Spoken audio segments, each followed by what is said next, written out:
എൻ്റെ പേര് വിഷ്ണു, ഞാനൊരു ഹിന്ദുവാണ്. എന്നോട് വന്നിട്ട് നീ ഒരു ഹിന്ദു അല്ലേ, നീ എന്തിനാണ് ബീഫ് കഴിക്കുന്നത് എന്നോട് ചോദിച്ചു.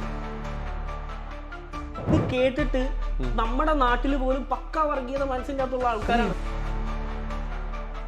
ജാതി മതവിവേചനം എന്ന് പറയുന്ന ഒരു സംഭവം കപ്പലിനകത്തുണ്ടെന്ന് പറഞ്ഞ് വിശ്വസിക്കും.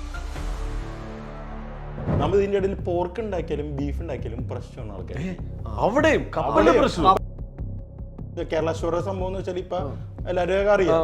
പക്ഷെ ഈ ഒരു കേരള സ്റ്റോറി എന്ന് പറയുന്നത് കപ്പൽ സ്റ്റോറി പോലെ ഒരുപാട് കപ്പൽ നടക്കുന്നുണ്ട്. ഇതിപ്പോ ഞാൻ ഒരു ബീഫ് ഒരു പാത്രത്തിൽ ഉണ്ടാക്കിയെന്ന് വെച്ചു, ക്യാപ്റ്റപ്പിന്റെ ഓർത്ത് തന്നെയാണെങ്കിലേ അവരൊന്ന് പറയും ഈ പാത്രം ഇനി ഇവിടെ യൂസ് ചെയ്യാൻ കടലിൽ പാത്രം വരെ യൂസ് ചെയ്യാൻ പറ്റില്ല. കേരള സ്റ്റോറി നമ്മുടെ നാടിനെ എത്രയൊക്കെ ചെയ്യാൻ നോക്കിയതിന്റെ മാക്സിമം അവർ ചെയ്തിട്ടുണ്ട്. നമ്മൾ അതിനെല്ലാം പ്രതിരോധിച്ച് തന്നെയാണ് നിൽക്കുന്നത്. പക്ഷെ ഈ പ്രശ്നം എന്താണെന്ന് അറിയോ, നമ്മൾ ഇവിടെ ഇഗ്നോർ ചെയ്യുമ്പോൾ അവിടെ അതിനെ ഉത്സവമാക്കുക. ഓർക്കോല് തന്നെയാണ് ബീഫും. എത്ര 19,000 രൂപയുടെ സ്റ്റോക്ക് ഞാൻ വെള്ളത്തിലെടുത്ത് കളഞ്ഞു.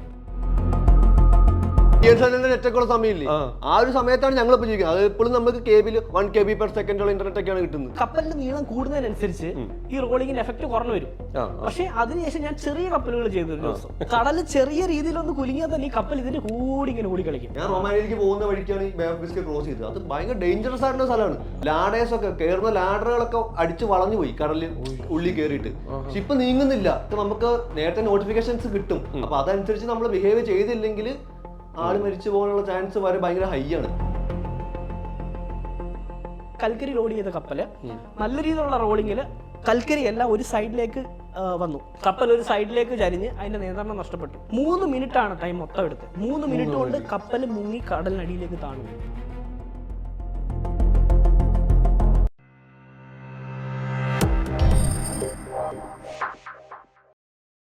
നമസ്കാരം, welcome to Jago space. It's me Sreenath K Janardhanan. അപ്പോൾ ഈ ഇന്റർവ്യൂ എനിക്ക് ഭയങ്കര സ്പെഷ്യലാണ്. കാരണം നമ്മൾ കരയിലെ വിശേഷങ്ങളൊക്കെ എപ്പോഴും കേൾക്കാറുണ്ട്. ഇനി കുറച്ച് കടലിലെ വിശേഷങ്ങൾ കേൾക്കണം.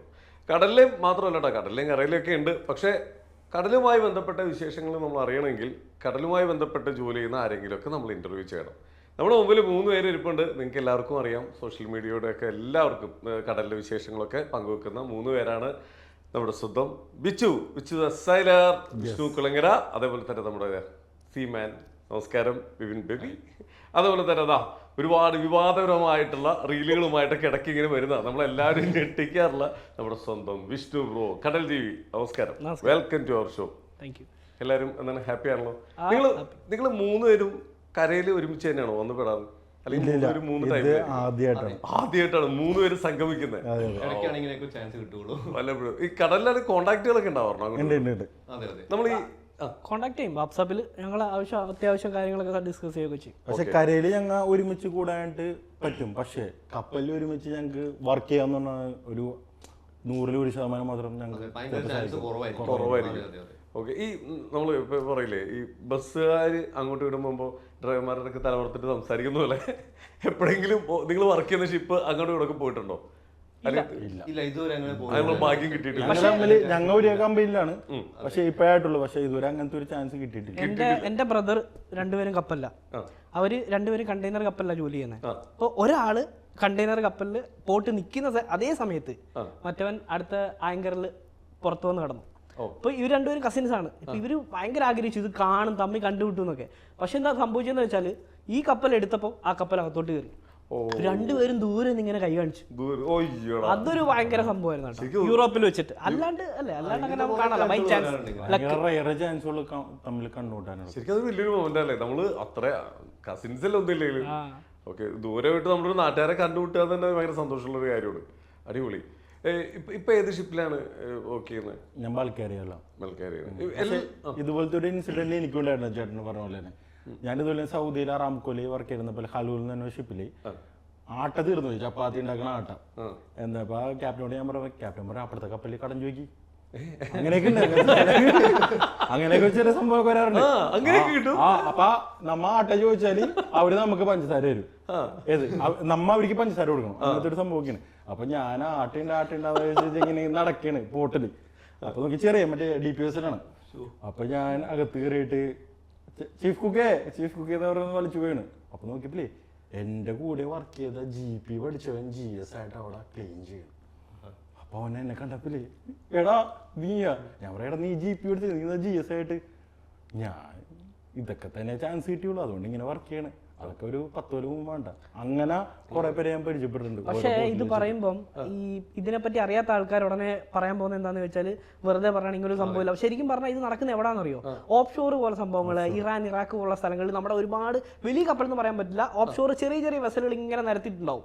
അപ്പോൾ അതിൽ ഒരുപാട് മലയാളീസ് ഉണ്ട്. അപ്പോൾ നമുക്ക് ഒരു കപ്പലിൽ നിന്ന് ഇറങ്ങി അടുത്ത കപ്പലിൽ കയറാനുള്ള ഓപ്ഷൻ ഉണ്ട്. പക്ഷേ നോർമലി വലിയ മെയിൻ ഫ്ലീറ്റിലേക്ക് വരുമ്പോൾ ഒരു വലിയ കമ്പനിയെ സംബന്ധിച്ച് വരുമ്പോൾ നമുക്ക് ഒരു കപ്പലിൽ നിന്ന് അടുത്ത കപ്പലിലേക്ക് പോകാനോ ഇത് ചോദിക്കാനോ പറ്റില്ല. അത് പ്രത്യേകമുണ്ട്. അങ്ങനെയൊക്കെ ഉണ്ടല്ലേ? Okay okay. ഇത് ഞെട്ടിപ്പോയടാ ആട്ടേറുന്നപ്പോ അപ്പുറത്തെ കപ്പലിൽ പോയി ചെയ്തിട്ടുള്ളൂ.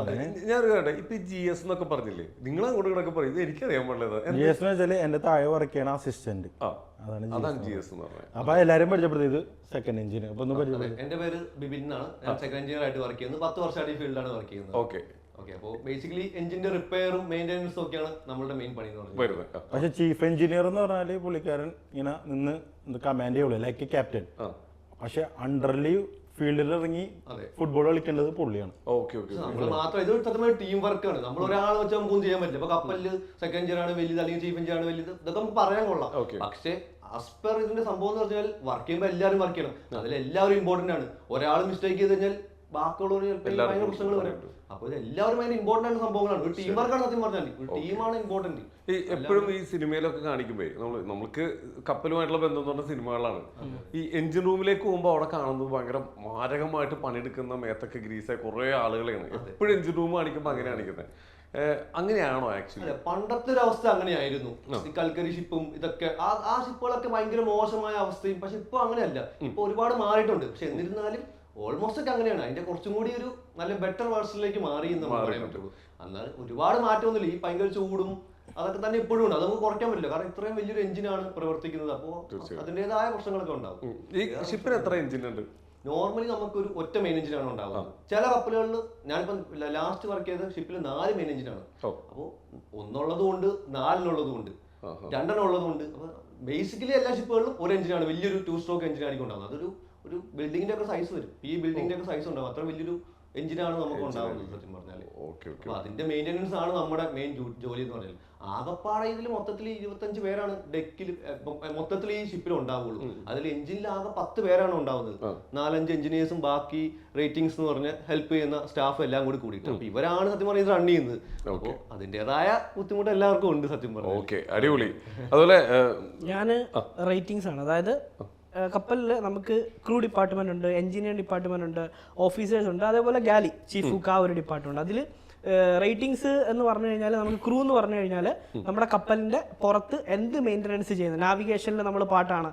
അതായത് ഇപ്പം എല്ലാവരും പറയില്ലേ, അതായത് എന്താ പറയുക, ക്യാപ്റ്റൻ ആണോ എപ്പോഴും ഇരുന്ന് സ്റ്റീർ ചെയ്യുന്നത് അല്ലെങ്കിൽ ഓടിച്ചുകൊണ്ടിരിക്കുന്ന ആൾക്കാരെ ഒരു അറിയാത്ത ഒരാളെ സംബന്ധിച്ച് ഒരു കപ്പൽ എപ്പോഴും സ്റ്റീർ ചെയ്തുകൊണ്ടിരിക്കുന്ന കപ്പിത്താൻ എന്നാണ്. ശരിക്കും പറഞ്ഞാൽ കപ്പിത്താൻ അല്ല, സ്റ്റീർ ചെയ്യുന്നതെന്ന് പറഞ്ഞാൽ ഈ ക്രൂ ഡിപ്പാർട്ട്മെന്റുള്ള എന്നെ പോലെ ക്രൂ ഡിപ്പാർട്ട്മെന്റിലുള്ള ഒരാളാണ് ഈ സ്റ്റീർ പിടിക്കുന്നത്. അതിനെ നാവിഗേറ്റ് ചെയ്യുന്നതും ഓർഡർ തരുന്നതും കോഴ്സ് പറയുന്നതും എല്ലാം ഈ പറയുന്ന ഓഫീസറോ ക്യാപ്റ്റനോ ഒക്കെ ആയിരിക്കും. അതുപോലെ തന്നെ കപ്പലിന്റെ മെയിൻ്റനൻസ്, കപ്പലിന്റെ പെയിന്റിങ്, ചിപ്പിങ്, കപ്പലിന്റെ അക്കോമഡേഷന്റെ ക്ലീനിങ്, A to Z ജോലി കപ്പലിന്റെ പുറത്ത് കാർഗോ ഓപ്പറേഷൻ ഈ കാര്യങ്ങളെല്ലാം ചെയ്യുന്നത് ക്രൂ ഡിപ്പാർട്ട്മെന്റ് ആയിരിക്കും, ഡെക്കിന്റെ ക്രൂ ഡിപ്പാർട്ട്മെന്റ്. അതെ സെയിം. അതുപോലെ തന്നെ എഞ്ചിൻ റൂമിലും ഓയിലേഴ്സ് എന്ന് പറഞ്ഞിട്ട് എഞ്ചിന്റെ തന്നെ ഒരു ക്രൂ ഡിപ്പാർട്ട്മെന്റ് വേറെ ഉണ്ടാവും. അതുപോലെ ഞാൻ ഡെക്കിൽ ഉള്ള ക്രൂ ഡിപ്പാർട്ട്മെന്റ് ജോലിയാണ്. Okay okay. ഇപ്പൊ ഈ പറഞ്ഞില്ലേ സ്റ്റിയറിംഗിന്റെ കാര്യം പറഞ്ഞില്ലേ, അവിടെ അത് ഇരുന്നിട്ടുണ്ടോ?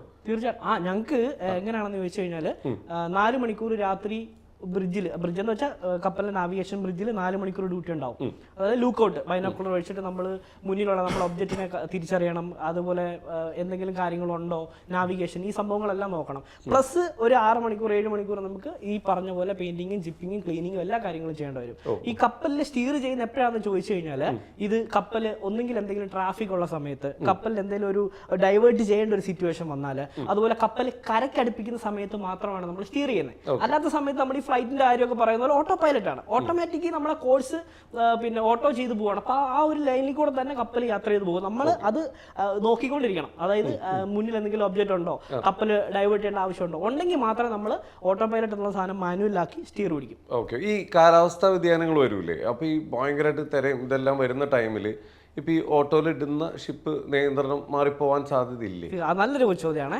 അതായത് കപ്പൽ ഒരു ലിമിറ്റിനപ്പുറം, അതായത് ബാഡ് വെതർ ആവുന്ന സമയത്ത് നമ്മൾ ഓട്ടോ പൈലറ്റിൽ ഇട്ട് കഴിഞ്ഞാൽ കപ്പൽ നമ്മുടെ കയ്യിൽ നിൽക്കില്ല, അണ്ടർ ഇതായി പോകും. അതായത് കപ്പൽ ആ ഒരു കോഴ്സിൽ നിന്ന് ഒരു 5 ഡിഗ്രി 10 ഡിഗ്രി ഒക്കെ ഇങ്ങനെ പൊക്കോണ്ടിരിക്കും. അപ്പൊ ആ സമയത്ത് നമുക്ക് ചെയ്യാൻ പറ്റുന്ന ഒരു കാര്യം ഓട്ടോ പൈലറ്റ് മാറ്റി മാനുവൽ സ്റ്റീർ ചെയ്തുകൊണ്ട് നിൽക്കണം. ചിലപ്പം ഒന്നും ആ സമയത്ത്, അതാണ് പറയുന്നത്, നമ്മൾ ഓപ്പൺ സീകളായിരിക്കും ആ സമയത്ത് യാത്ര ചെയ്യുന്നത്. അപ്പൊ ഒരു 2 ദിവസം 3 ദിവസം ഒക്കെ കണ്ടിന്യൂ നീണ്ടു നിൽക്കുന്ന ബാഡ് വെതർ ആണെങ്കിൽ ആ ഒരു ടൈം ഫുള്ള് നമുക്ക് 4 മണിക്കൂർ ഷിഫ്റ്റ് അനുസരിച്ച് നമുക്ക് സ്റ്റീർ ചെയ്താണ്ട് വരും. ഈ സ്റ്റീർ ചെയ്താൽ തന്നെ നമ്മൾ പറയുന്ന കോഴ്സിലൊന്നും കപ്പൽ നിൽക്കില്ല. ഒരു 5 ഡിഗ്രി 10 ഡിഗ്രി ഒക്കെ ഒരു സൈഡിൽ കപ്പൽ ചരിയും. ഈ കപ്പൽ ചരിയുന്നതിനനുസരിച്ച് കപ്പൽ നമ്മൾ എന്തൊക്കെ ചെയ്തെന്ന് പറഞ്ഞാലും ആ സമയത്ത് നമുക്ക് കപ്പലിനെ കൺട്രോൾ ചെയ്യാൻ പറ്റൂല. ആ സമയത്ത് കപ്പൽ ഒരു 5 ഡിഗ്രി മുതൽ 10-15 ഡിഗ്രി ഇത് പൊക്കോണ്ടേയിരിക്കും. അതേപോലെ തന്നെ ഈ ഒരു 2 സൈഡിലോട്ടും കപ്പൽ അങ്ങോട്ടും ഇങ്ങോട്ടും പൊക്കോണ്ടിരിക്കും. ആ സമയത്ത് നമുക്ക് സ്റ്റീർ മാനുവലി നമുക്ക് ജസ്റ്റ് അതിനെ ഒന്ന് കൺട്രോൾ ചെയ്ത് നിർത്താവുന്ന മാത്രമേ ഉള്ളൂ. കപ്പൽ ഇങ്ങനെ ആയിരിക്കും പോണേ ആ ഒരു ടൈമിൽ. ആ ടൈമിലാണ് എല്ലാവരും ഭയങ്കരമായിട്ട് നല്ല ബുദ്ധിമുട്ടായിരിക്കില്ലേ? ബുദ്ധിമുട്ടെന്ന് പറഞ്ഞാൽ ഞാൻ പറയട്ടെ, സ്റ്റീർ പിടിക്കുന്ന സമയത്ത് നമുക്ക് കസാരയിൽ ഇരിക്കാൻ പറ്റൂല, നിന്നുകൊണ്ടാണ് ചെയ്യുന്നത്. അപ്പൊ നമ്മൾ 2 കാലും ഇങ്ങനെ അകത്തി വെച്ചിട്ട് വേണം ഈ സ്റ്റീർ പിടിച്ച് നിൽക്കാൻ. കാരണം നമ്മുടെ ബോഡി വെയിറ്റ് ഉൾപ്പെടെ നമ്മുടെ ഓരോ കാലിനും വരിക. ഒരു മണിക്കൂർ 2 മണിക്കൂർ കഴിയുമ്പോഴത്തേനും കാലും കൈയും മൊത്തം പെയിൻ ചെയ്യും, നല്ല വേദന എടുക്കണം. കപ്പലിൽ അത് അക്കോമഡേഷൻ എന്ന് പറഞ്ഞാൽ കപ്പൽ ഏറ്റവും ടോപ്പായിട്ട് വരും. അപ്പൊ അവിടെ അനുഭവപ്പെടുന്ന റോളിംഗ് എന്ന് പറഞ്ഞാൽ ഭയങ്കര ഹൈ ആയിരിക്കും. താഴെ അനുഭവിക്കുന്നതിനേക്കാൾ ഇരട്ടിയായിരിക്കും ഈ നാവിഗേഷൻ ബ്രിഡ്ജിൽ. അപ്പൊ ആ ഒരു സമയത്ത് ഇതിനെ കൺട്രോൾ ചെയ്യുക, ഈ ഫയലും അതും ഇത് മൊത്തം അടിച്ച് തകർത്ത് റൂമിലെ സാധനങ്ങളും നമ്മുടെ അക്കോമഡേഷൻ്റെ അകത്തുള്ള എല്ലാ സാധനങ്ങളും ഗാലിയിലെ പ്ലേറ്റ് മുതൽ ഓരോ സാധനങ്ങളും എല്ലാം തവിട് പൊടിയാവുന്ന ഒരു സിറ്റുവേഷൻ വരും. ആ സമയത്ത് നമുക്ക് പണിയെടുത്തല്ലേ പറ്റുമോ? നമുക്ക് കപ്പലിൽ ഇരിക്കാനോ നമ്മുടെ റൂമിൽ കയറി ഇരിക്കാനോ പറ്റില്ല. ആ സമയത്ത് നമുക്ക് സ്റ്റീർ ചെയ്തേ പറ്റത്തുള്ളൂ. ആ സമയത്ത് നമുക്ക് നാവിഗേഷൻ അതിനെ കപ്പലിനെ അതിൻ്റെതായ രീതിയിൽ കൊണ്ടുപോയേ പറ്റുള്ളൂ. ഞാൻ ആ ടൈമിൽ നിയന്ത്രിക്കുന്ന ഒരാളെന്നുള്ള രീതിയിൽ ഇപ്പം നിങ്ങൾക്ക് എക്സ്പീരിയൻസ് ഒക്കെ ഉണ്ടാവും. എന്നാലും ചോദിക്കുകയാണ്, ആ ടൈമിൽ മൈൻഡിൽ ടെൻഷനാണോ, പേടിയാണോ, ഇറിറ്റേഷൻ ആണോ, ദേഷ്യമാണോ, എന്തായിരിക്കും വേണ്ടത്? ഈ പറഞ്ഞ എല്ലാം കൂടെ ഒരുമിച്ച് വരും. ടെൻഷൻ ഇല്ല, കാരണം നമുക്കിത് പ്രാക്ടീസ് ആയി. നമ്മുടെ ലൈഫ് എന്ന് പറയുന്നത് ഇതാണ്, എന്തിനെ ഫേസ് ചെയ്തേ പറ്റൂ എന്നൊരു മെന്റാലിറ്റി നമുക്കുണ്ട്. അപ്പൊ നമുക്ക് പേടി വരുന്നില്ല അതിൻ്റെ അകത്ത്. പക്ഷെ നമുക്ക് ടെൻഷൻ ഉണ്ടാവുന്നത് എന്താണെന്ന് വെച്ചാൽ തലവേദന എടുക്കും, നല്ല രീതിയിലുള്ള തലവേദന എടുക്കും കുറേ നേരം. അതായത് മണിക്കൂറുകൾ ഇതിങ്ങനെ നീണ്ടു നിൽക്കുമ്പോൾ, ഒരു ദിവസത്തിൽ കൂടുതലൊക്കെ ആയി കഴിഞ്ഞാൽ നമ്മളെല്ലാവരും മനുഷ്യരാണ്, എത്ര നമുക്ക് കപ്പാസിറ്റി പവർ ഉണ്ടെന്ന് പറഞ്ഞാൽ ഒരു ദിവസത്തിൽ കൂടുതൽ കണ്ടിന്യൂ റോളിംഗ് വരും. അത് മാത്രമല്ല, നമ്മുടെ ഓഫ് ഡ്യൂട്ടി സമയത്ത് നമുക്ക് ഉറങ്ങാൻ പറ്റൂല. നമ്മൾ റൂമിൽ എങ്ങനെയാണ് ഉറങ്ങുന്നത്? നമ്മൾ ഉറങ്ങുമ്പോൾ തന്നെ കപ്പൽ റോളിങ്ങും പിച്ചിങ്ങും നടന്നുകൊണ്ടിരിക്കുന്ന സമയത്ത് നമുക്ക് ഉറങ്ങാൻ പറ്റില്ല. ബോഡി നമ്മുടെ ടയർഡാവും. ഒരു ദിവസത്തിൽ കൂടുതൽ നീണ്ടു നിൽക്കുകയാണെങ്കിൽ ആകെ പ്രശ്നമായിരിക്കും, തലവേദന, അതുപോലെ എല്ലാം പ്രശ്നമാകും. ഫുഡ് ഉൾപ്പെടെ നമ്മൾ കൺട്രോൾ ചെയ്ത് കഴിക്കേണ്ട സിറ്റുവേഷൻ വരും. ബാഡ് വെതർ ശരിക്കും 3 ദിവസമൊക്കെ നിൽക്കും. ചില സ്ഥലങ്ങളിൽ 3 ദിവസത്തിൽ കൂടുതൽ നിൽക്കും. 3 ദിവസം ഈ കിടന്ന് കണ്ടിന്യൂ. ഫോർ എക്സാമ്പിൾ പറഞ്ഞാല് വലിയ കപ്പല്, ഇപ്പൊ ഞാൻ ആദ്യമൊക്കെ ജോലി ചെയ്തത് വലിയ കപ്പലാണ്. അപ്പൊ ആ വലിയ കപ്പലിന്റെ നീളം കൂടുന്നതിനനുസരിച്ച് ഈ റോളിങ്ങിന്റെ എഫക്ട് കുറഞ്ഞു വരും. പക്ഷെ അതിനുശേഷം ഞാൻ ചെറിയ കപ്പലുകൾ ചെയ്തു ഒരു ദിവസം. ഈ ഹാൻഡി മാക്സ് എന്ന് പറയുന്ന ചെറിയ 180 മീറ്റർ 120 മീറ്റർ നീളമുള്ള ചെറിയ കപ്പലുകൾ. ആ കപ്പലിന്റെ അവസ്ഥ എന്നൊക്കെ പറഞ്ഞു കഴിഞ്ഞാൽ റോളിങ് ഈ ബാഡ് വെതർ ആവേണ്ട ആവശ്യമില്ല. കടല് ചെറിയ രീതിയിലൊന്ന് കുലുങ്ങിയാൽ തന്നെ ഈ കപ്പൽ ഇതിന്റെ കൂടി ഇങ്ങനെ ഓടി കളിക്കും. പക്ഷെ നമുക്ക് 1-2 മാസം വലിയ പ്രയാസം ഉണ്ടോ, അത് കഴിയുമ്പോൾ 2 മാസം കഴിയുമ്പോൾ നമ്മൾ അതിൽ സെറ്റ് ആയി പോകും. ഓക്കെ. ഇപ്പൊ എഞ്ചിൻ റൂമിൽ വർക്ക് ചെയ്യുന്ന ഇതില് ഇപ്പൊ മുകളിലത്തെ കാര്യം പറഞ്ഞു ബാഡ് വെതർ വരുമ്പോ, അപ്പൊ അടിയിലത്തെ അവസ്ഥ എഞ്ചിൻ റൂമിൽ ഇത് വെച്ച് നോക്കുമ്പോൾ കുറച്ചും കൂടി കുറവാണ്. കാരണം ഹൈറ്റ് കൂടുന്ന റോഡിങ് കൂടിക്കൊണ്ടിരിക്കും. താഴെ കുറച്ചും കൂടി ഈസിയാണ്. പക്ഷെ എന്താ പ്രശ്നം വെച്ചാൽ നമ്മൾ തലേദിവസം ഉറങ്ങിയിട്ടുണ്ടാവില്ല. കാരണം ഈ ക്യാബിനൊക്കെ മേളിലാണ്, എഞ്ചിൻ റൂം ഏറ്റവും താഴെയാണ്. കണക്ഷൻ ഉണ്ടോ മുകളിൽ സ്റ്റീർ ചെയ്യുന്ന ആളായിട്ടുള്ള? നമുക്ക് കോൺടാക്ട് ഉണ്ട്, ഫോൺ ഉണ്ട്, ഇതെല്ലാം സെറ്റപ്പും നമുക്കുണ്ട്, സംസാരിക്കാനുള്ള എല്ലാ മാർഗങ്ങളും ഉണ്ട്. പക്ഷെ എന്നിരുന്നാലും എഞ്ചിൻ റൂമിലുള്ള റിസ്ക് എന്ന് വെച്ച് കഴിഞ്ഞാൽ നമ്മൾ എന്ത് സാധനം കെട്ടി വെച്ചിട്ടില്ലെങ്കിൽ അതൊക്കെ എല്ലാം ടണ്ണ് കണക്കിന് ഭാരമുള്ള സാധനങ്ങളാണ്. ഇത് പോയിട്ട് അവിടെ പോയി അടിക്കുന്നു ഇടിക്കുന്നു, ഓയിലുകളൊക്കെ ഉണ്ടാവും. അതെ, ഡ്രമ്മുകള്, അത് മാത്രമല്ല മിഷനറിയുടെ പാർട്സുകൾ ഉണ്ടല്ലോ, ഇതെല്ലാം ഭയങ്കര ഹെവി വെയിറ്റ് ഉള്ള സാധനങ്ങളാണ്. അത് നിങ്ങൾക്കും പരിക്കുപറ്റാൻ സാധ്യത. അപ്പൊ ഇതൊക്കെ വളരെ കൃത്യമായിട്ട് സെക്യൂർ ചെയ്ത് വെക്കണം. ഇതൊക്കെ നമുക്ക് നേരത്തെ നോട്ടിഫിക്കേഷൻസ് കിട്ടും. അപ്പൊ അതനുസരിച്ച് നമ്മൾ ബിഹേവ് ചെയ്തില്ലെങ്കിൽ ആള് മരിച്ചു പോകാനുള്ള ചാൻസ് വരെ ഭയങ്കര ഹൈ ആണ്. അങ്ങനെ ഉണ്ടായിട്ടുണ്ടോ എപ്പോഴെങ്കിലും? ഇല്ല, അങ്ങനെ നമ്മളിതെല്ലാം ഇതുപോലെ പ്രിക്കോഷൻസ് എടുക്കും. പക്ഷെ ചില സാഹചര്യങ്ങൾ, ഞാൻ ബേ ഓഫ് ബിസ്കറ്റ് എന്ന് പറഞ്ഞ സ്ഥലത്ത് ട്രാവൽ ചെയ്തിട്ടുണ്ട്. അത് എനിക്ക് തോന്നുന്നു റൊമാനിയയുടെ സൈഡിലേക്ക് പോകുമ്പോൾ ഉള്ള ഒരു മെയിൻ ഒരു കടലെടുക്ക് പോലെ സ്ഥലമാണ്. അവിടെ ബേസിക്കലി പോയിട്ടുണ്ടാവുമല്ലോ, ഭയങ്കര റിസ്കി ആയിട്ടുള്ള സ്ഥലമാണ് ബേ ഓഫ് ബിസ്കറ്റ് എന്ന് പറഞ്ഞാൽ. ഇവിടെ ഡെക്കിലുള്ള മീൻസ് പല സാധനങ്ങളും പിറ്റേ ദിവസം രാവിലെ ആകുമ്പോൾ കാണാൻ തന്നില്ല. ലാഡേഴ്സ് ഒക്കെ കയറുന്ന ലാഡറുകളൊക്കെ അടിച്ച് വളഞ്ഞു പോയി കടലിൽ ഉള്ളിൽ കയറിയിട്ട്. ഷിപ്പ് നീങ്ങുന്നില്ല, എഞ്ചിന് ഫുൾ പവറാണ് കൊടുക്കുന്നത്. പക്ഷെ നമുക്ക് നമ്മൾ കിട്ടുന്ന സ്പീഡിന്റെ പകുതി പോലും കിട്ടുന്നില്ല. അപ്പൊ അങ്ങനത്തെ അവസ്ഥയൊക്കെയാണ് ബേസിക്കലി നമുക്ക് വരുന്നത്. ഈ ബേ ഓഫ് ബിസ്കി ഞാൻ ഒരു പ്രാവശ്യമാണ്, ഞാൻ പറഞ്ഞില്ല ചെറിയ കപ്പലെന്ന്, പക്ഷെ ഈ ബേ ഓഫ് ബിസ്കി ഞാൻ പാസ് ചെയ്യുന്ന സമയത്ത് ഞാനൊരു അഫ്രമാക്സ്, അതായത് അത്യാവശ്യം വലിയ crude oil tanker full loaded 1.25 ലക്ഷം ടൺ എന്തോ ലോഡുമായിട്ട് കപ്പൽ നിൽക്കാം. നമ്മൾ ലോഡ് കൂടുമ്പോൾ എന്തോ വെച്ചാൽ കപ്പൽ കടലിനടിയിലേക്ക് താഴുക ചെയ്യുന്നത്. അതിനനുസരിച്ച് റോളിങ്ങിന്റെയും നമുക്ക് നീളം കൂടുന്നതും ഭാരം അടിയിലോട്ട് ആവുന്നതിനനുസരിച്ച് നമ്മുടെ കുറച്ചെങ്കിലും വ്യത്യാസമുണ്ട്. പക്ഷേ ഈ ബേ ഓഫ് ബിസ്കിയില് രാത്രി ഒരു 1 മണി 2016 കാര്യം വരെ രാത്രി 1 മണി 1:30 ആയിട്ടുണ്ടാവും സമയം. അത്യാവശ്യം നല്ല രീതിയിൽ റോൾ ചെയ്യുന്നുണ്ട്. അപ്പോഴും നമ്മളൊരു ആശ്വാസം, കപ്പൽ ഫുൾ ലോഡഡാണ്, വലിയ കപ്പലാണ്. പക്ഷെ ഒരു 1:15 സമയത്ത് എന്താ നടന്നതെന്ന് മാത്രം നമുക്കറിയത്തില്ല. ഒരൊറ്റ അടി അടിച്ചു, അതായത് ഒരു സൈഡിലോട്ട് കപ്പൽ ഒരു അടി അടിച്ചു.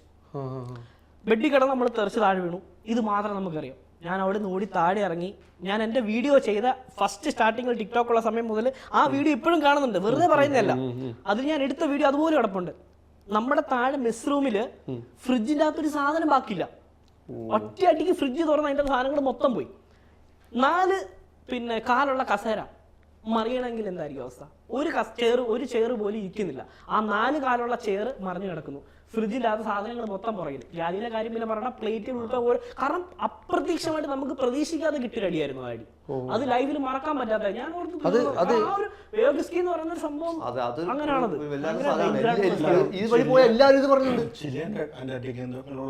അത് അവിടെ എനിക്ക് തോന്നുന്നു റൊമാനിയ പോകുന്ന വഴിക്കാണ്, ഞാൻ റൊമാനിയയിലേക്ക് പോകുന്ന വഴിക്കാണ് ഈ ബേ ഓഫ് ബിസ്കി ക്രോസ് ചെയ്തത്. അത് ഭയങ്കര ഡേഞ്ചറസ് ആയിട്ടുള്ള സ്ഥലമാണ്, ഭയങ്കര പ്രശ്നമാണ്. ഇപ്പൊ പറഞ്ഞില്ലേ, ഇപ്പൊ ഇത്രയും വെയിറ്റ് ഉണ്ടായിട്ടും ഇത്ര വലിയ ഷിപ്പായിട്ട് ഇത് ഇങ്ങനെ. അപ്പൊ ആ ചെറിയ ഷിപ്പൊക്കെ ആയിരുന്നെങ്കിലും, അതാ ഞാൻ പറഞ്ഞത്. അപ്പൊ ചെറിയ ഷിപ്പാണെങ്കിൽ നോക്കണ്ട, ഹാൻഡിമാക്സ് പോലത്തെ 100-120 മീറ്ററിന്റെ കപ്പലാണെങ്കിൽ അതൊരു തിരിക്കകത്ത് കയറാവുന്നേ ഉള്ളൂ. ഉള്ളിൽ ഓർഡർ ആണെങ്കിൽ ഇത് ഇങ്ങനെ നിന്നുള്ള അതിന്റെ ഒരു ഇങ്ങനെ മറിയൂല. പക്ഷെ ഇപ്പൊ ഫുള്ളിൽ ഓർഡർ ഇടല ഇതിന്റെ ഉള്ളിൽ ഹോളോ ആണെങ്കിൽ ഭയങ്കര റിസ്ക്. അത് മാത്രമല്ല, ഞാൻ അന്ന് ടാങ്കർ എണ്ണക്കപ്പലിലായിരുന്നു ജോലി ചെയ്യുന്നത്. എണ്ണക്കപ്പലിന്റെ ഒരു സേഫ് വശം എന്താന്ന് ചോദിച്ചാൽ ലിക്വിഡ് ആണ് ക്യാരി ചെയ്യുന്നത്. അപ്പൊ കപ്പൽ ചരിയുന്നതിനനുസരിച്ച് ലിക്വിഡ് ഒരു സൈഡിലോട്ട് പോകും, തിരിച്ചു വരുമ്പോൾ അത് തിരിച്ച് ബാലൻസ് ആവും. ഈ സെയിം സിറ്റുവേഷൻ ഒരു ബൾക്ക് കാരിയറിലാണ് സംഭവിച്ചെങ്കിൽ അതിൽ കൽക്കരി ആയിരിക്കും കൊണ്ടുപോകുന്നത്, അല്ലെ അയണോർ മണ്ണായിരിക്കും കൊണ്ടുപോകുന്നത്, അല്ലെ എന്തെങ്കിലും ലൂസ് ഐറ്റംസ് ആയിട്ടുള്ള കാർഗോ ആയിരിക്കും. ഈ ചരിയുന്ന എന്ത് പറ്റുമെന്ന് അറിയോ? കപ്പലിലെ കാർഗോ അല്ല ഒരു സൈഡിലേക്ക് ചരിയും. പിന്നീട് ദൈവം തമ്പുരാൻ വിചാരിച്ചാലും ആ കപ്പലിനെ സ്റ്റേബിൾ ചെയ്ത് കൊണ്ടുവരാൻ ആരെയും കൊണ്ട് പറ്റില്ല. കാരണം നമ്മളെ പറ്റി നമ്മൾ ചെയ്യുന്നത് നാവിഗേഷൻ മാത്രമാണ്. അത്രയും റഫായിട്ടിരിക്കുന്ന ഒരു സീല് കാർഗോ ഒരു സൈഡിലേക്ക് മാറിക്കഴിഞ്ഞാൽ 3 മിനിറ്റ് കൊണ്ടാണ് ഒരു ബൾക്ക് കാരിയർ മുങ്ങിയത്. കുറച്ച് വർഷങ്ങൾക്ക് മുമ്പ് ഇതേ സെയിം സിറ്റുവേഷൻ എന്ത് പറ്റിയെന്ന് വെച്ചാൽ, വെതർ റഫായ സമയത്ത് കൽക്കരി ലോഡ് ചെയ്ത കപ്പല് നല്ല രീതിയിലുള്ള റോളിങ്ങിൽ കൽക്കരി എല്ലാം ഒരു സൈഡിലേക്ക് വന്നു. കപ്പൽ ഒരു സൈഡിലേക്ക് ചരിഞ്ഞ് അതിന്റെ നിയന്ത്രണം നഷ്ടപ്പെട്ടു. 3 മിനിറ്റാണ് ടൈം മൊത്തം എടുത്ത്. 3 മിനിറ്റ് കൊണ്ട് കപ്പൽ മുങ്ങി കടലിനടിയിലേക്ക് താണുപോയി. ബൾക്ക് കാരിയർ ഞാൻ ജോലി ചെയ്യുന്ന ബൾക്ക് കാരിയറാണ്. പക്ഷെ ബൾക്ക് കാരിയർ കപ്പലിന്റെ ഡേഞ്ചർ ആയിട്ടുള്ള ഒരു വശം ഇതാണ്. നമുക്കൊന്ന് ചിന്തിക്കാനുള്ള ടൈം കിട്ടും. ഇത് ഒരു ഓയിൽ ഒരു ലിക്വിഡ് സംഭവമാണെന്നുണ്ടെങ്കിൽ ഇങ്ങനെ പറഞ്ഞാലും ഇതുപോലെ തന്നെ ലിക്വിഡ് ആയതുകൊണ്ട് തിരിച്ചു വരും. ഒരു ഇൻട്രസ്റ്റിംഗ് സംഭവം എന്ന് വെച്ചാൽ ഇത്ര ഒരാഴ്ച 3 ദിവസമൊക്കെ കണ്ടിന്യൂസ് റഫ് വെതർ ആണെങ്കിൽ നമ്മൾ എന്ത് ഭക്ഷണം കഴിക്കും? അതെ, ഞാൻ അതിലേക്ക് വരുന്നേ. ഇപ്പൊ ഏറ്റവും കൂടുതൽ എഫക്ട് ചെയ്ത് ഇവിടെ ക്യാപ്റ്റൻ എന്താ പറയുന്നത്, നീ കിച്ചടി ഉണ്ടാക്കി എല്ലാ വെജിറ്റബിളും എല്ലാ ദാളും എല്ലാം കൂടെ ഒരുമിച്ചിട്ടിട്ട് ഇങ്ങനെ പുഴുങ്ങും. അപ്പൊ ഒരു സാമ്പാർ പോലത്തെ സംഭവം കിട്ടും. സാമ്പാർ സാധനം പൊളിക്കുന്ന സാധനം കുക്കിന്റെ രസം മറ്റേ ഹോട്ട് പ്ലേറ്റ് ആയിരിക്കും കപ്പലില്. ഹോട്ട് പ്ലേറ്റില് ഒരു സൈഡില് ചോറിനും പിന്നെ സാമ്പാറിനും അതിനുള്ള വെള്ളം എല്ലാം വെക്കും. അടിക്കുന്ന അടിയിൽ വെള്ളം അവിടെ പോകും. ഇവര് വെള്ളം വീട്ടിൽ. ഓയിൽ ഫ്രൈ എന്ന് വെച്ചാൽ കമ്പനി വരെ പറഞ്ഞിട്ടുണ്ട് ഓയിൽ ഫ്രൈ ചെയ്യാനേ പാടില്ല, അത് എന്തെങ്കിലും കഴിച്ചാൽ മതി. നിങ്ങൾ ഒരു ഓയിൽ ഫ്രൈ ഫ്രൈ ഒരു ബോയിൽ ചെയ്യുന്ന ടൈമില് ഇത് കയ്യിൽ ഉണ്ടാവും. എവിടെ ഹോസ്പിറ്റലിൽ ഓടാനാണ് അതെന്ന് വെച്ചാൽ ഇതാണ് മെയിൻ റിസ്ക്. പക്ഷെ എനിക്ക് റഫ് എന്ന് വെച്ചാൽ ഞാൻ എൻജോയ് ചെയ്തിട്ട് എന്തൊരു ബിരിയാണി ഉണ്ടാക്കിയല്ല ഏത് അങ്ങനത്തെ ഒരു വൈലേക്ക് എനിക്ക് എന്തെങ്കിലും സ്പെഷ്യൽ ഉണ്ടാക്കിയാൽ അത് വിചാരിക്കും. എന്ന് വെച്ചാല് നമ്മ അന്നത്തെ ദിവസം അടിപൊളി ഫുഡ് കൊടുക്കും. അതാണ് എന്റെ മെയിൻ. ഇവരിങ്ങനെ ഫ്രീ ആയിട്ട് അക്കോമഡേഷൻ ക്ലീനിങ് ആയിട്ട് ഇറക്കണം. അപ്പൊ ആ ഡക്കിലെ പിള്ളേരൊക്കെ ക്യാരിയിൽ വരും, സഹായിക്കുകയും ചെയ്യും. വേറെ കാര്യമുണ്ട്, നീ ഇപ്പൊ പറഞ്ഞില്ല അക്കോമഡേഷൻ ക്ലീൻ ചെയ്തെന്നുള്ള കുന്ന്. ഈ പറയുന്ന അക്കോമഡേഷൻ ക്ലീൻ ചെയ്യുന്നത് ഞങ്ങളാണ്.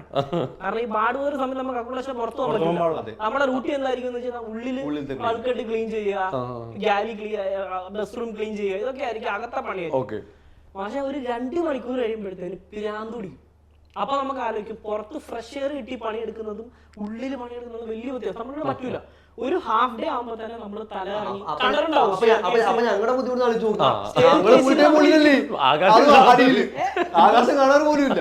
ഇവർക്ക് പോലും കാണൂലേ. അപ്പൊ ഈ അക്കോമഡേഷൻ ക്ലീൻ ചെയ്യാൻ വേണ്ടിട്ട് ഞങ്ങളെല്ലാം അവിടെ ഇരിക്കും. ഉച്ചയാകുമ്പോഴത്തേനും പിരാന്ത് പിടിച്ചു എങ്ങനെങ്കിലും പാടുപത്രം കഴിഞ്ഞ് പുറത്തു പോയോ എന്നുള്ള സിറ്റുവേഷനിൽ ഇരിക്കും. ആ സമയത്ത് നീ പറഞ്ഞിട്ട് കഴിക്കാൻ പറ്റൂല. ഇത്രയും വലിയ ബാഡ് വെതറിൽ കപ്പൽ ഇവിടെ തല പൊങ്ങിഞ്ഞ് നിൽക്കുന്ന സമയത്ത് ബിരിയാണി ഉണ്ടാക്കി ആര് കഴിക്കും?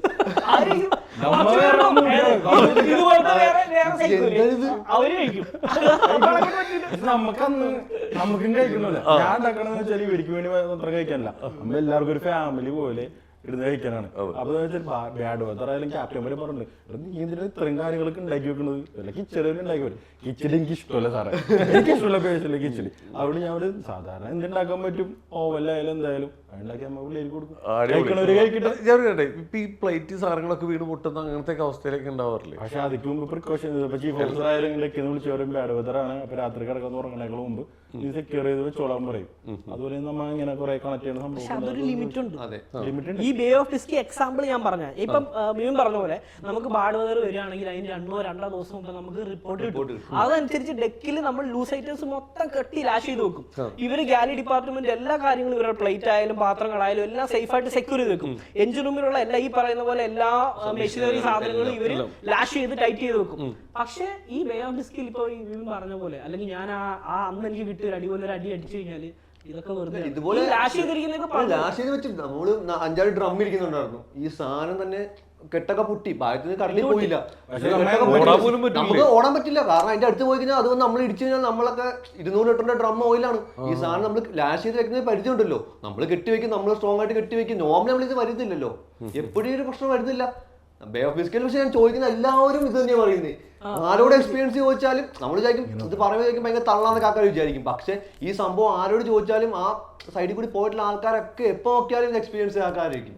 ഭയങ്കര ഡേഞ്ചറസ് ആയിട്ട് ആ സൈഡിലാണ് നമ്മൾ ഇതിന്റെ ഒക്കെ ഒരു ഇത് എങ്ങനെയൊക്കെ വെതറിന്റെ സംഭവം എന്ന് വെച്ചാല് വിത്തിൻ സെക്കൻഡ്സിൽ മാറും, വിത്തിൻ മിനിറ്റ്സിലേ അറിയാൻ പറ്റിയ സംഭവം പെട്ടെന്ന് മാറും. പക്ഷെ എനിക്ക് ഉറക്കുണ്ടാവില്ല. കാര്യം എന്ന് വെച്ചാൽ ഞാൻ രാത്രി 12 മണിയായാലും 1 മണിയായാലും ഞാൻ ഗാലിച്ചില്ല. എന്താ കാര്യം എന്ന് വെച്ചാൽ അത് വീണ് കിടന്നാല് അത് പിറ്റേ ദിവസം ഇല്ലേ മൊത്തം സോസൊക്കെ ഇങ്ങനെ ഇതായിട്ടുണ്ടാവും. അപ്പൊ നമ്മ ആ ടൈമിൽ ചെന്നിട്ട് എല്ലാം എടുത്തു വെച്ചാല് അത്രയും പണി കുറവാണ്. അല്ലാണ്ട് എന്തെങ്കിലും ആയിക്കോട്ടെ എന്ന് വെച്ച് ചെന്നല്ലേ ചിലപ്പോ വേറൊരാളേക്കും കയറി ചെല്ലണം, അയാൾ നേരെ തലടിച്ച് കിടക്കണ്ടാവും. ഇതൊക്കെ താഴെ വീണിട്ടല്ലേ.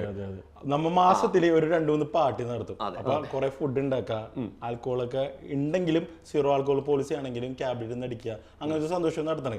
പക്ഷേ നമ്മൾ ഇതിന്റെ ഇടയിൽ പോർക്ക് ഉണ്ടാക്കിയാലും ബീഫ് ഉണ്ടാക്കിയാലും പ്രശ്നമാണ് ആൾക്കാർ. അവിടെയും ഇപ്പൊ കേരള സ്റ്റോറുടെ ഈ ഒരു പരിപാടി നടക്കണ കാരണം കേരള സ്റ്റോറുടെ സംഭവം എന്ന് വെച്ചാൽ ഇപ്പൊ എല്ലാവരും അറിയാം. പക്ഷെ ഈ ഒരു കേരള സ്റ്റോറി എന്ന് പറയുന്നത് കപ്പൽ സ്റ്റോറി പോലെ ഒരുപാട് കപ്പൽ നടക്കുന്നുണ്ട്. കപ്പലിന്റെ വിവേചനം ഉണ്ടോ? കപ്പൽ സ്റ്റോറി എന്ന് പറഞ്ഞിട്ട് ഒരു സംഭവം തന്നെ ഉണ്ടാക്കാനുള്ള സംഭവം നമുക്കുണ്ട്. പക്ഷെ ഇത് ഞാൻ പറഞ്ഞില്ലേ, ഞാൻ ഇതിന് മുമ്പായി കൊടുത്ത ഇന്റർവ്യൂവിന്റെ അകത്ത് ഞാൻ ഈ ഒരു സംഭവം പറഞ്ഞപ്പോൾ എനിക്കറിയില്ല, ഇപ്പോഴും അത് തുറന്നു നോക്കാൻ പറ്റില്ല. എൻ്റെ വീട്ടിലിരിക്കുന്നവർ അവിടെ ഇരിക്കുന്നവർ അതുപോലെ തെറിയെന്ന് പറഞ്ഞാൽ ഈ നിമിഷം പോലും ഇൻസ്റ്റാഗ്രാം എടുത്ത് നോക്കി കഴിഞ്ഞാൽ വന്ന് മറിയാം. എന്ത് കാര്യമാണ് ഞാൻ പറഞ്ഞ ഒരൊറ്റ കാര്യം മാത്രമേ ഉള്ളൂ. ബീഫ് എന്ന് പറയുന്ന സംവിധാനം, എൻ്റെ പേര് വിഷ്ണു, ഞാനൊരു ഹിന്ദുവാണ്. എന്നോട് വന്നിട്ട് നീ ഒരു ഹിന്ദു അല്ലേ, നീ എന്തിനാണ് ബീഫ് കഴിക്കുന്നത് എന്നോട് ചോദിച്ചു. എന്റെ പേര് വിഷ്ണു, ഞാൻ ചീഫ് കുക്കാണ്.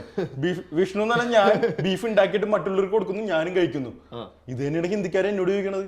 ഇതെന്ത് പാട്, അറേ ഭായ് ആപ്കോ ചാഹിയോ തോ ആപ് ഖാവോ. ഇത് മാത്രം ഞാനൊരു സ്റ്റേറ്റ്മെന്റ് കൊടുത്തതിന് ഈ നാട്ടിൽ അപ്പൊ അതിൽ നിന്ന് മനസ്സിലാക്കേണ്ട ഒരു കാര്യം എന്താണെന്നറിയോ, നമ്മളൊരു റിയൽ ആയിട്ടുള്ള ഒരു ഫാക്ട് പറയുമ്പോൾ പോലും ഇത് കേട്ടിട്ട് നമ്മുടെ നാട്ടിൽ പോലും പക്ക വർഗീയത മനസ്സിലാത്തുള്ള ആൾക്കാരാണ് നോർത്ത് ഇന്ത്യ. അറിയോ ഇന്ത്യക്കാരുടെ കപ്പലിൽ മാത്രമേ പ്രശ്നമുള്ളൂ. തീർച്ചയായിട്ടും പ്രശ്നമില്ല. അവർക്ക് ബീഫ് വേണം, പോർക്ക് വേണം, മട്ടൺ വേണം, എല്ലാം വേണം, അവരെല്ലാം കഴിക്കും. ഇപ്പൊ ഈ ഹിന്ദിക്കാരാണോ പ്രശ്നം ഉണ്ടാക്കുന്നത്? ഈ നോർത്ത് ഇന്ത്യൻസ് ഒക്കെ അതാണ് പ്രശ്നം. അവര് കഴിക്കില്ല, നമ്മളെ കൊണ്ട് കഴിപ്പിക്കില്ല. അവർക്ക് കൊടുക്കാതെ മറ്റുള്ളവർക്ക് കൊടുക്കാം. ഇതിപ്പോ ഞാൻ ഒരു ബീഫ് ഒരു പാത്രത്തിൽ ഉണ്ടാക്കിയെന്ന് വെച്ചു, ക്യാപ്റ്റൻ പിന്നെ ഓർത്ത് തന്നെയാണെങ്കിലേ അവരൊന്ന് പറയും ഈ പാത്രം ഇനി ഇവിടെ യൂസ് ചെയ്യാൻ പാത്രം വരെ യൂസ് ചെയ്യാൻ പറ്റില്ല. കഴിഞ്ഞ കപ്പലില് ബീഫ് ഇല്ല. അപ്പോൾ ഈ നമ്മൾ ബീഫ് വേണമെന്ന് മീറ്റിംഗിൽ പറഞ്ഞപ്പോൾ ക്യാപ്റ്റൻ എടുക്കാൻ വായാലും പറഞ്ഞ കാര്യം എന്താണെന്നറിയോ, നിങ്ങൾക്ക് ബീഫ് വേണമെന്നുണ്ടെങ്കിൽ പുതിയതായിട്ടൊരു ഷെൽഫ് ഉണ്ടാക്കി ബീഫ് മേടിച്ചു വെക്കാൻ. ഇത് ഇന്റർനാഷണൽ വാട്ടർ ആണ് ഭായി. ഇന്റർനാഷണൽ വാട്ടർ എന്ന് പറഞ്ഞു കഴിഞ്ഞാൽ ഒത്തിരി നാഷണാലിറ്റീസ് ജോലി ചെയ്യുന്ന പോർക്കായാലും ബീഫായാലും ഇതിനൊന്നും ഒരു നിയമങ്ങളും ഇല്ലാത്ത ഒരു ജോലിയാണ് ഈ കപ്പൽ ഷിപ്പിംഗ് ലൈൻ എന്ന് പറഞ്ഞു കഴിഞ്ഞാൽ. അവിടെയും നമ്മൾ, അതായത് ഇന്ത്യക്കാർ കൊണ്ടുവന്ന നിയമങ്ങൾ വെക്കുമ്പോഴാണ് ഈ മുസ്ലിംസ് ഉണ്ട് കപ്പലില്, ക്രിസ്ത്യൻസ് ഉണ്ട് കപ്പലില്, ഹിന്ദു ഉണ്ട്, നമ്മൾ സൗത്ത് ഇന്ത്യൻസ് ഉണ്ട്, ബീഫ് കഴിക്കുന്ന എല്ലാവരും ഉണ്ട്. പക്ഷെ കുറച്ച് പേർക്ക് വേണ്ടിയിട്ട് ആ ഒരു റൂളെ അവിടെ ഇല്ലാതാക്കുന്ന ഒരു അവസ്ഥയിൽ വെച്ചു. കപ്പലിൽ എന്ത് വേണമെങ്കിലും ഓർഡർ ചെയ്യാം. ഞാനാണത് ഓർഡർ ചെയ്യണത്, ക്യാപ്റ്റനാണ് അപ്രൂവ് ചെയ്യണത്, കമ്പനിയാണ് അത് സാധനം തന്നത്. ഞാൻ ബീഫും പോർക്ക് എല്ലാം ഓർഡർ ചെയ്യും. എല്ലാവർക്കും ഇഷ്ടമാണ് മലയാളീസ് അങ്ങനത്തെ എല്ലാ കാര്യങ്ങളും വേണ്ടത്. ഇതെല്ലാം കഴിഞ്ഞ് ബീഫും പോർക്ക് എല്ലാം അടുത്ത് കഴിഞ്ഞിട്ട് ഞാൻ ഒട്ടകം വരെ ഓർഡർ ചെയ്തു. ഒട്ടകം വരെ ഞാൻ ഓർഡർ ചെയ്തു.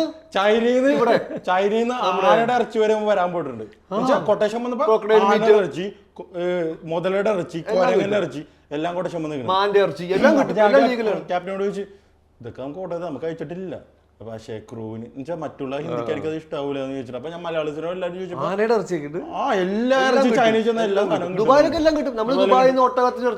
എന്നിട്ട് അവസാനം എന്ത് പറ്റിയെന്ന് അറിയോ? ഒരു മലയാളി ക്യാപ്റ്റൻ ഉണ്ടായിരുന്നപ്പോഴാണ് ഞാൻ ഒട്ടകത്തിന്റെ ഇറച്ചി ഓർഡർ ചെയ്തത്. എന്നിട്ട് അവസാനം ഈ പുള്ളി ഫുജറിൽ സൈൻ ഓഫ് ചെയ്തപ്പോൾ നോർത്ത് ഇന്ത്യൻ ക്യാപ്റ്റൻ വന്നപ്പില്ലേ എന്റെ കൊട്ടേഷൻ അപ്പോഴാണ് കൊടുത്തത്. അപ്പൊ നോക്കിയപ്പോ ഒട്ടകത്തിന്റെ ഇറച്ചിയാ, ഇതൊന്നും പോരേ ഇവരിക്ക്. ഒട്ടകത്തിന്റെ അപ്പ തന്നെ ക്യാൻസൽ ചെയ്ത് കൊട്ടേഷൻ അപ്രൂവ് ആയി വന്ന സംഭവം.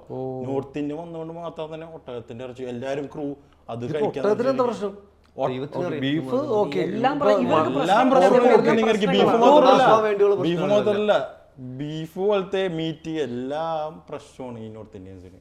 ഇനി ഒരു കാര്യം ഞാൻ പറയാം, ഈ ബീഫും കാര്യങ്ങളല്ല, ജാതി മതവിവേചനം എന്ന് പറയുന്ന ഒരു സംഭവം കപ്പലിനകത്തുണ്ടെന്ന് പറഞ്ഞാൽ വിശ്വസിക്കുമോ? ഉണ്ട്. അതുകൊണ്ടോ? നമ്മുടെ കാര്യമല്ല, സൗത്തും നോർത്തും അല്ല പറയുന്നത്, നോർത്ത് ടു നോർത്ത് ഞാൻ പറയാം. രണ്ട് നോർത്ത് ഇന്ത്യൻസിന്റെ കാര്യം പറയാം. രണ്ടുപേരും യു പിക്കാരാണ്.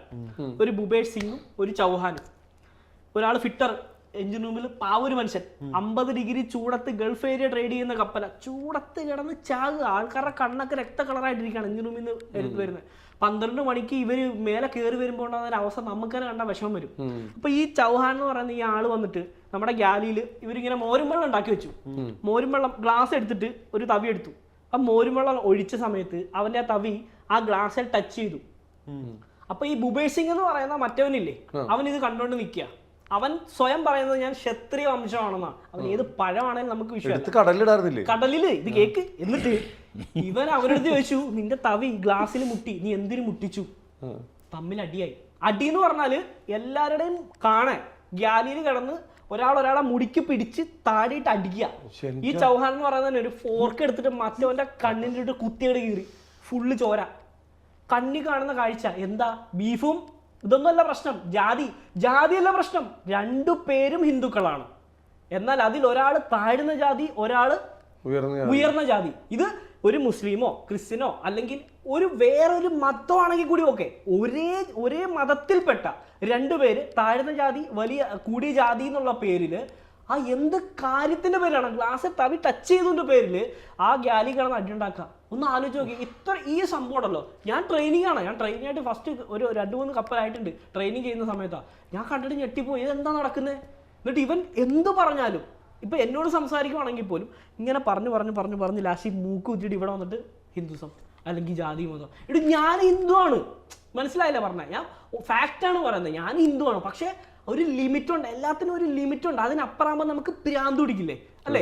ഈ സംഭവം തന്നെയാണ് ഞാൻ പറഞ്ഞത്. ബീഫിന്റെ കേസിലായാലും ഈ എല്ലാം പറഞ്ഞറിയോ ഇവൻ. അപ്പോൾ ഫിലിപ്പിനോ ഉണ്ട് കപ്പലില്, ഫിലിപ്പീൻസ്, അവരവിടെ നിന്ന് കഴിക്കുന്നു, നമ്മൾ ഇന്ത്യൻസ് ഇവിടെ നിന്ന് കഴിക്കുന്നു. അപ്പൊ ഞാൻ ബീഫ് കഴിക്കുന്നു, ബാക്കിയുള്ളവർ ബീഫ് കഴിക്കുന്നില്ല. അപ്പോൾ ഈ ഫിലിപ്പീൻസ് അവിടെ ഇരുന്നിട്ട് ചോദിച്ചു, എന്താണ് ബീഫ് കഴിക്കാത്ത? ഇവർക്കറിയാം, പക്ഷെ ഇവർ വെറുതെ ഇവരെന്താണ് ബീഫ് കഴിക്കാത്തത്? My friend why no eating beef like this. അപ്പൊ അവിടെ നിന്നിട്ട് ഇയാള് ഉടനെ പറഞ്ഞു കൊടുക്കാണ്, this guy eat everything and this guy can eat. അത് പറയാൻ പറ്റൂല. അവരിത് ചിരിക്കാണ്. ഞാൻ ഇന്ത്യനാണ്, എൻ്റെ കൂടെ ജോലി ചെയ്യുന്ന മറ്റൊരു ഇന്ത്യക്കാരനാണ് നമ്മളെ പറ്റി പറഞ്ഞത്. എന്താണ് ഞാൻ ചെയ്തിട്ട്? ഞാൻ അവിടെ നിന്ന് ബീഫ് കഴിച്ചു. അതാണ് ഞാൻ പറഞ്ഞത്. ഞാൻ അത് കഴിഞ്ഞിട്ട് അവനോട് ആ ഒരു കോൺട്രാക്ട് അവനോട് സഹകരിച്ചിട്ടാൻ വേണ്ടിയിട്ടല്ല. ഞാൻ പറഞ്ഞു, നിനക്ക് എന്ത് കഴിക്കണം നീ കഴിക്ക്. എൻ്റെ ഒരു പക്ഷേ എൻ്റെ അച്ഛനെ പറയാനുണ്ടോ? ഞാൻ പറഞ്ഞു, നിനക്ക് എന്ത് കഴിക്കണോ അത് നീ കഴിക്കുന്നത്, എൻ്റെ പ്ലേറ്റ് എന്താ നോക്കുന്നത്?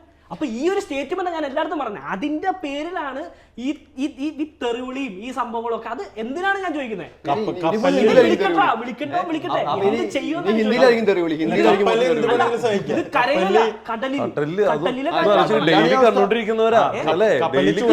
ശരി, ഞാൻ സ്റ്റേറ്റ്മെന്റ് കൊടുത്തതാണ് പ്രശ്നമെങ്കിൽ എന്റെ കൂടെ 2 പേര് ഇരിപ്പുണ്ട്.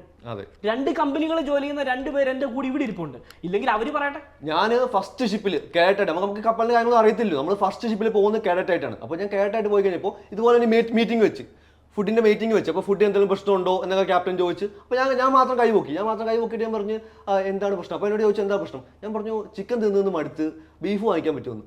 എല്ലാരും കൂടെ എന്നെ നോട്ടം നോക്കി. ഞാൻ ഞെട്ടിപ്പോയി. ഞാൻ ചെയ്തോ, നമ്മള് തിമിംഗലൊന്നുമല്ലേ ചോദിച്ചേ, വെറും ഒരു ബീഫല്ലേ ചോദിച്ചേ. ഇതിനെല്ലാരും കൂടെ ഒരു നോട്ടം നോക്കിയിട്ടില്ല, എന്നെ അടുത്ത് കടലിട്ടില്ല എന്നുള്ളൂ.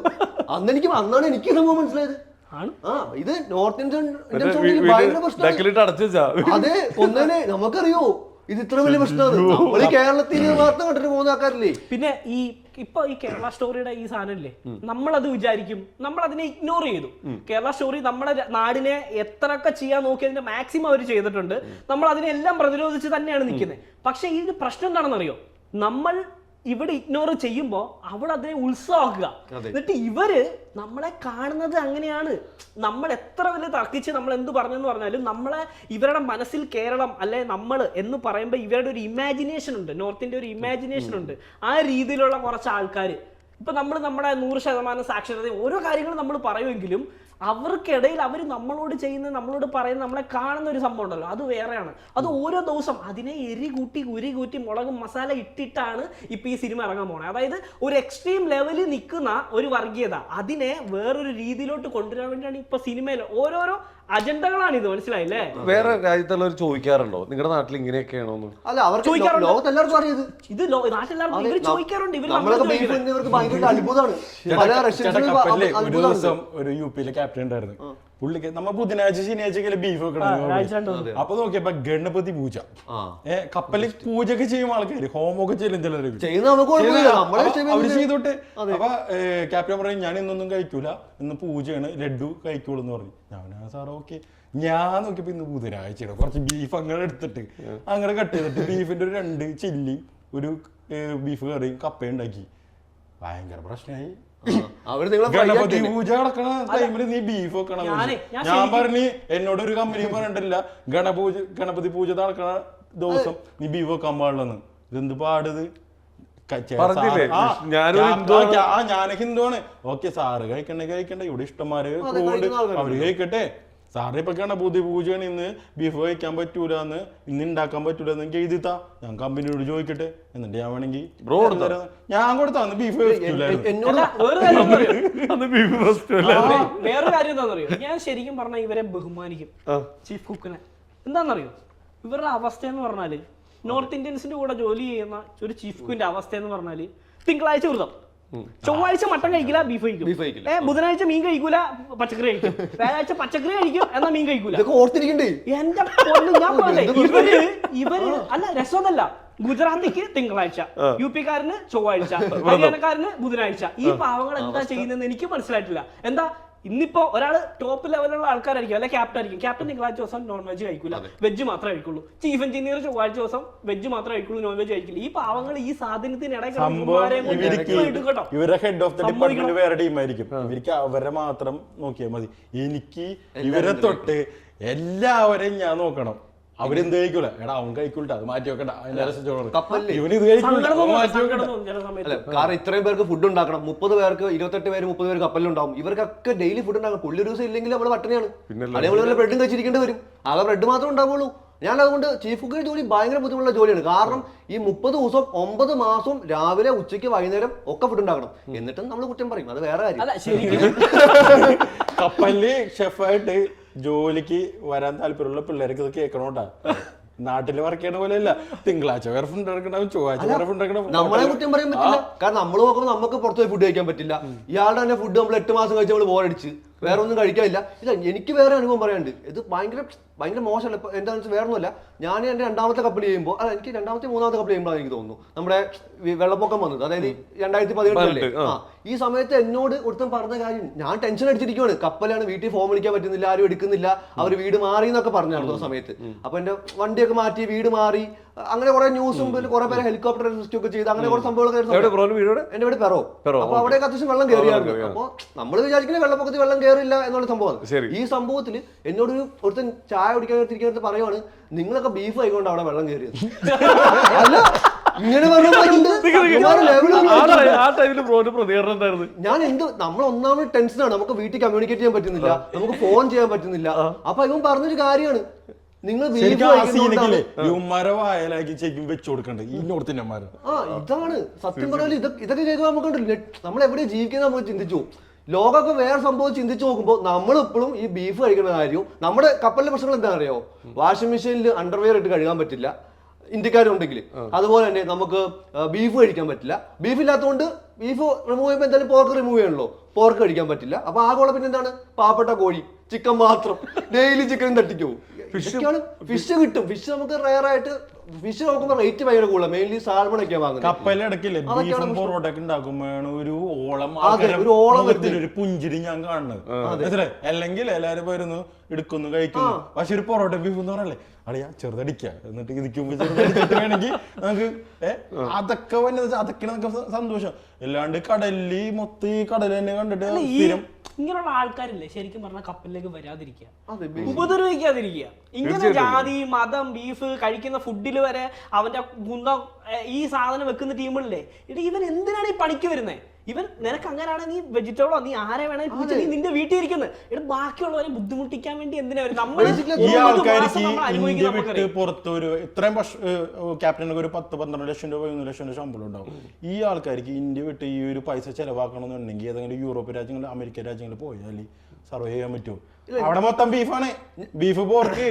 അവിടെ അവർക്ക് പറയാൻ പറ്റുമോ ആ കിച്ചണിൽ എനിക്ക് ചിക്കൻ മാത്രം ഉണ്ടാക്കി തരുന്നു? ഞാൻ ചോദിച്ചിട്ടുണ്ട്, ഒരു അമേരിക്കൻ ഷിപ്പിൽ പോയിട്ട് അങ്ങനെ പറഞ്ഞ എന്തായിരിക്കും അവസ്ഥ? ഇവര് വേറെ സംഭവം അറിയോ, നമ്മുടെ കപ്പൽ ഇപ്പൊ അമേരിക്ക എത്തിയെന്ന് വിചാരിക്കാം, അല്ലെങ്കിൽ യൂറോപ്പിന്റെ ഏതെങ്കിലും രാജ്യത്ത് എത്തിയെന്ന് വിചാരിക്കാം. ഇവര് കാണിക്കുന്ന പരിപാടി എന്താ അറിയോ, നിയറസ്റ്റ് ഇന്ത്യൻ ഹോട്ടൽ. ഞാൻ ചോദിക്കുന്നു, നീ അമേരിക്കയിലെ ഫുഡ് കഴിക്കുക, നീ ഇറ്റലിയിലെത്തി പോയി ഇറ്റാലിയൻ ഡിഷ് കഴിക്കുക. അല്ലാണ്ട് ഇത് നമ്മളല്ല ചെയ്യുന്നത്. നമ്മളെന്താ പറയുക, നിയറസ്റ്റ് ഇറ്റാലിയൻ ഡിഷ് അടിപൊളിയായിട്ട് കിട്ടുന്ന എവിടെ, അത് പോയിട്ട് ടേസ്റ്റ് ചെയ്യുക. ഇവര് നിയറസ്റ്റ് പാവ് ഭാജി, പാനിപൂരി, ഈ സാധനം കിട്ടുന്ന സൗത്ത് കൊറിയ പോയിട്ട് നിയറസ്റ്റ് ബർഗർ, നിയറസ്റ്റ് എന്താ പറയാ ചോല പൊട്ട്, ഞാൻ നോക്കിയപ്പോലെ അവിടെ പാമ്പിനൊക്കെ വറുത്ത് വെച്ചിട്ട് അടിപൊളി. ഇതാണ് ഞാനൊക്കെ പോയി കഴിച്ചത്. പോർക്കിന്റെ അടിപൊളി ഡിഷ്. നമ്മുടെ ജപ്പാനിൽ പോയിട്ട് മോഹൻലാൽ സാറ് വരും പറഞ്ഞിട്ടുണ്ട്, അടിപൊളി കൾച്ചർ, അടിപൊളി ഫെസിലിറ്റി, അടിപൊളി ഫുഡ്. എന്നുവെച്ചാൽ മോഹൻലാൽ സാറിന് ഏറ്റവും ഇഷ്ടമുള്ള ഫുഡ് പുള്ളിയുടെ വീട്ടിൽ കിച്ചൺ വരെ സെറ്റ് ചെയ്തിട്ടുണ്ട് ജപ്പാനീസ് ഫുഡ് എന്ന് വെച്ചാല്. പക്ഷെ നമ്മ ജപ്പാനിൽ പോയാൽ എന്താ ചെയ്യണത്, ചോലപൊട്ടര എവിടെ കിട്ടും, ഏത് മറ്റേ ഈ ചിക്കന്റെ മറ്റേ സംഭവം എവിടെ കിട്ടും എന്ന് വെച്ചാൽ അന്വേഷിച്ചു. ഇതാണ് നമ്മുടെ നോർത്ത് ഇന്ത്യൻ. ഇവര് ഏറ്റവും ഇഷ്ടം, ഇവർക്ക് എന്തൊക്കെ തകരാറുണ്ട് കേട്ടോ. ഇവരുടെ തുടക്കം മുതൽ അവസാനം വരെ ഇവർക്ക് തകരാറ് മാത്രമാണ്. ഇവരെന്തിനാണ് ജീവിക്കുന്നത്?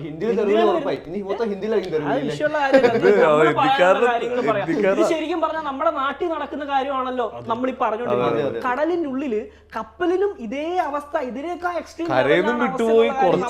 ഇതിന്റെ ഏറ്റവും അവസാനത്തെ ഞാൻ പറഞ്ഞുതരാം.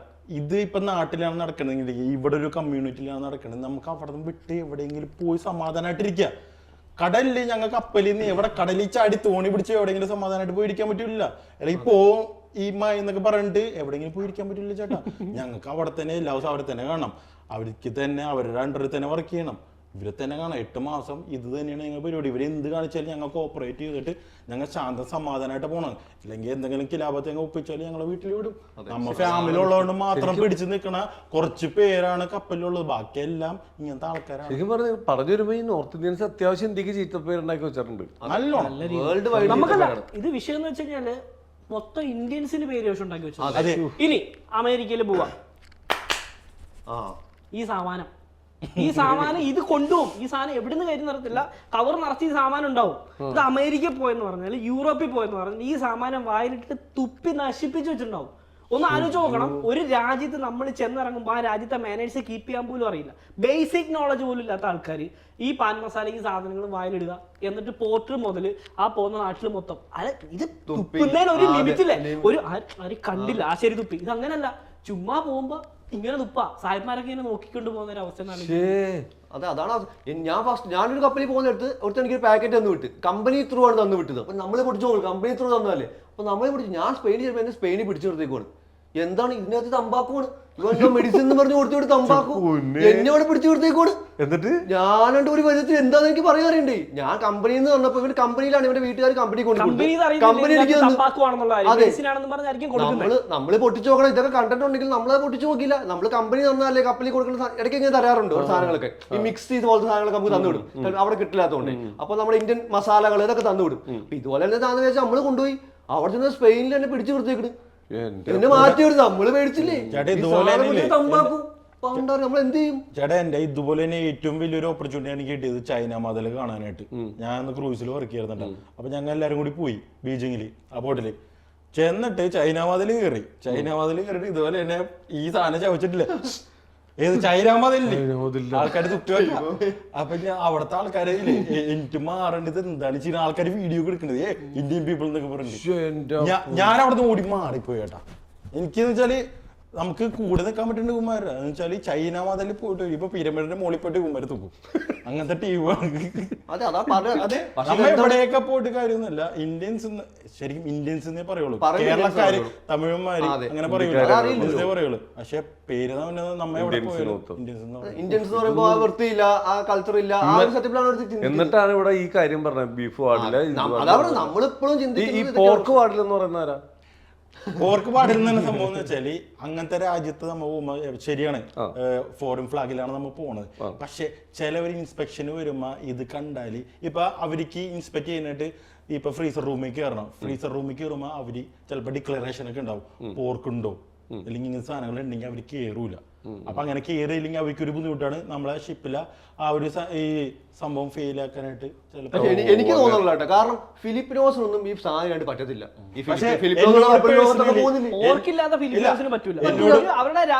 അവർക്ക് ഫുഡാണ്, അവർക്ക് ശമ്പളം കിട്ടിയാലും കുഴപ്പമില്ല. ചില ഗൾഫ് അല്ലെങ്കിൽ ചില മിഡിൽ ഈസ്റ്റ് കമ്പനികളിലൊക്കെ അവര് നോർമലി മറ്റൊരു ഇഷ്യൂ വേണ്ട എന്നുള്ള രീതിയിൽ അവർ കഴിക്കരുത്, അല്ലെങ്കിൽ പോർക്കിന്റെ പ്രശ്നത്തിന്റെ പേരിൽ അല്ലെങ്കിൽ ഒരാൾ നിന്നോട് പറഞ്ഞിട്ട് നീ പോർക്ക് കഴിക്കരുത് എന്നാരും പറഞ്ഞിട്ടില്ല. അങ്ങനെ നമ്മൾ കേട്ടിട്ടുണ്ട്. ബീഫും ഈ ഒരു സെയിം സ്റ്റോറി തന്നെ കപ്പൽ. പക്ഷെ ഒരു പ്രാവശ്യം ദുബായില് ഒരു പ്രാവശ്യം കപ്പൽ പോയപ്പോ എന്നോട് ക്യാപ്റ്റൻ പറഞ്ഞു റിസ്ക് എടുക്കണ്ട വിഷ്ണു, അതുള്ളത് നീ കളഞ്ഞോളാൻ പറഞ്ഞു, വെള്ളത്തിൽ കളഞ്ഞു. എന്നുവെച്ചാല് എത്ര 19,000 രൂപയുടെ സ്റ്റോക്ക് ഞാൻ വെള്ളത്തിലെടുത്ത് കളഞ്ഞിട്ടുണ്ട് പോർക്ക്. എന്നുവെച്ചാല് റിസ്ക് എടുക്കണ്ടെന്ന് പറഞ്ഞു. ആയിക്കോട്ടെ, നമ്മ ഇവിടുന്ന് പോയിട്ട് നീ വേറെ നമ്മ ഇപ്പൊ ചിലപ്പോ അമേരിക്ക വഴിയായി പോണത്, നമുക്ക് അവിടെ നിന്ന് എടുത്തിട്ട് പോടാ, അപ്പൊ കഴിച്ചാൽ മതി പിള്ളേര്. പക്ഷെ ഇപ്പൊ റിസ്ക് എടുക്കുന്ന വെച്ചാൽ പുള്ളിക്കും തലവേദന, അൺനെസസറി ആയിട്ട് ഒരു ഫൈന് അല്ലെങ്കിൽ അൺനെസസറി ആയിട്ട് നമുക്ക് പ്രത്യേകിച്ച് ഒരു കാര്യം ഉണ്ടാവില്ല. ഒരു സംഭവം കണ്ടു, അത് മനസ്സിൽ വെച്ചിട്ട് കാണുന്നതിന് മൊത്തം ഫൈൻ അടിക്കുന്ന പരിപാടിയൊക്കെ ഉണ്ട്. ഒരു കാര്യമില്ലാത്ത കാര്യത്തിന് ഫൈൻ അടിക്കുക. അപ്പൊ അതെല്ലാം നമ്മൾ പിന്നെ ഒരു പേപ്പർ വർക്ക് ആയി കമ്പനിയുമായിട്ട് അതായി. അപ്പൊ നമ്മുടെ ഒരു സേഫ് സെയിലിംഗ് എന്നുള്ള ഒരു സംഭവത്തിന് വേണ്ടി ഞാൻ പറയണത് അത് ഞാൻ നോക്കിക്കോളാം സാറേ, അവര് കാണൂല, ഞാൻ പിടിപ്പിച്ചു വെച്ചാൽ അവര് വന്നത് കണ്ടുപിടിച്ചാല് പിന്നെ അത് പ്രശ്നമായി. ഇത് ലക്ഷങ്ങളുടെ പരിപാടിയാണ്. ഒരു ദിവസം പോയില്ല, പിടിച്ചു വിട്ട് കഴിഞ്ഞാൽ ലക്ഷങ്ങളും കോടികളാണ് നഷ്ടം. ഇത് പിടിച്ചിട്ട് ഇവർക്ക് പിടിച്ചിട്ടാ മതി. 2 ദിവസം കപ്പലിൽ പിടിച്ചിട്ടു, നമ്മളവിടെ ഫുൾ പ്രശ്നമായിരിക്കും. കമ്പനിയിൽ നിന്ന് കോള്, അത് ഇത് ഇമെയിൽസ് മൊത്തം പ്രശ്നമാണ്. അപ്പോ പുള്ളിയാണ് അതിന്റെ ഫുൾ റെസ്പോൺസിബിലിറ്റി. അങ്ങനെ നമ്മ ഏത് രാജ്യത്ത് പോകുന്നു അതനുസരിച്ച് നമ്മ കളിക്കാൻ പഠിക്കണം. തീർച്ചയായിട്ടും, അല്ലെങ്കിൽ ആണ് പണി കിട്ടുന്നത്.